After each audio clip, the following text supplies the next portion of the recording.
guys, this video is about if cutting is addictive or not. If you like my video and want to see more, please subscribe to my channel. So basically, there's different types of addictions that I'm going to talk about. The main one is psychological addictions, but when we think about addiction, we think about what's called chemical addictions. And chemical addictions are things such as drugs, alcohol, and other substances like coffee or pills that we become chemically addicted to in our brain. And these substances actually alter our brain chemistry in a stronger way than other things like cutting would. But that doesn't mean it's not addictive, because cutting is psychologically addictive, and I'm going to get more into that. So basically, cutting is addictive psychologically because for some people, some people may cut once and then never cut again. And then for other people, it can become this huge struggle and this huge addiction of starting out small and then they can't quit. So it can be addictive for people that just can't give it up, very much like a drug addiction, but in a different way. So what defines an addiction? And this goes for a chemical addiction or a psychological addiction. Withdrawal is the first one. Withdrawal is when, if you try to stop, you experience some kind of negative side effect that makes you want to do it again. So if you were an alcoholic, the withdrawal would be like nausea and shakiness. And for self-injury, it might be something like anxiety or, some kind of, but mostly anxiety or feeling of uneasiness if you're not cutting. And so you would have to have some withdrawal if you are addicted. The next would be tolerance. And what tolerance is that, much like alcohol, if you were an alcoholic, you might start out drinking a beer a night, and then you would have to have more beer or more liquor to get the same effect. Or you might have to change to hard liquor or to something more extreme to get the same effect, doing shots, doing something else. And with cutting, it's very similar because most people start out with scratches or picking skin or very, lighter stuff.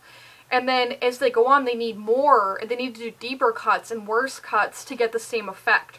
So the idea is that you need to do more to get the same effect. It's because the same scratching isn't fulfilling that need anymore. It needs to get worse and worse and worse. More cuts, more often, more frequently, every day. You might start out just once a week or once a month, and then pretty soon it's like every day, multiple times a day. And then some people end up carrying razors in their purse so they can just do it whenever, like in bathrooms, and that can get really out of control. The other is intense craving.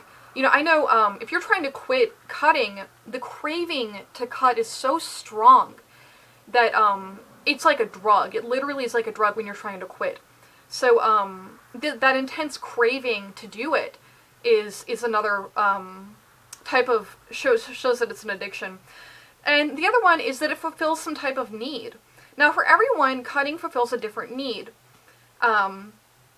Types of needs include dealing with rage. So if you're really, really angry at someone or at yourself, or in general, that might make you want to cut. Or if you're, a lot of people cut because they feel numb. They have emotional numbness. They don't really feel a lot of emotion. And so they cut in order to kind of let something out and kind of feel. And that's why they do it. And then some people do it, unfortunately, as a form of manipulation. So they'll do it if they feel abandoned, or if they're trying to manipulate someone, they will cut, and that can become addictive as well. So yeah, basically my point is that cutting is not chemically addictive. It is not a chemical that is entering your body and altering your brain, your brain anatomy as addictive.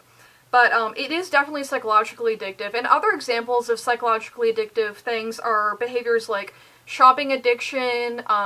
People can become addicted to shopping. People can become addicted to gambling, porn, lots of things. And we all are aware of these other addictions. And so there's nothing different about cutting that doesn't make it addictive. So, also, if you want to watch my video on how to kick self-injury in the ass, I have it. I'll link it, and you can watch that. So tell me what you think, if you think that cutting is addictive, and how you think that you got addicted, and what you're doing to try and stop, and what does it serve you? Like, what purpose has self-injury served you in the past? Like, why do you think you've done it? So let me know in the comments below. Like and subscribe. Love you guys.